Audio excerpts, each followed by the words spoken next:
BJP MP DK అరుణ మాజీ ముఖ్యమంత్రి కేసీఆర్ పై తీవ్ర విమర్శలు చేశారు. 10 ఏళ్ల పాటు అధికారంలో ఉండి చేసిన పనులు చెప్పకుండా ఇప్పుడు విమర్శలు చేయడం హాస్యాస్పదంగా ఉందని అన్నారు. 2 ఏళ్ల తర్వాత మళ్లీ రాజకీయంగా మాట్లాడటం కుంభకర్ణుడి నిద్రను గుర్తు చేస్తుందని ఎద్దేవా చేశారు. పాలమూరు ప్రాంతానికి కేసీఆర్ తన పాలనలో ఏం చేశారో ప్రజలకు స్పష్టంగా వివరించాలని డీకే అరుణ డిమాండ్ చేశారు.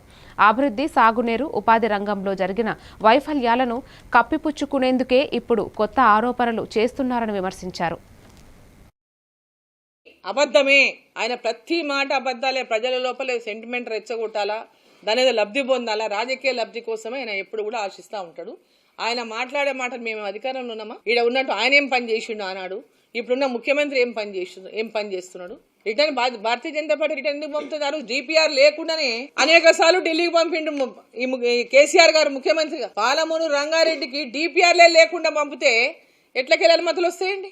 తమ చేతుల్లో తప్పులు పెట్టుకొని వేరే వాళ్ళ మీద బట్టగాలు చేసినటువంటి నైజాం కేసీఆర్కి అప్పుడు ఉంది, ఇప్పుడు ఉంది, ఎప్పుడు ఉంది. ప్లేమ్ గేమ్ ఆడుకుంటూ భారతీయ జనతా పార్టీ మీద లేనిపోయినటువంటి బద్నాంలు సృష్టిస్తూ తమ రాజకీయ పబ్బం గడుపుకునే విధంగా బీఆర్ఎస్ పార్టీ, కాంగ్రెస్ పార్టీ ఒకటే ఈరోజు రాజకీయాలు చేస్తా ఉన్నాయి.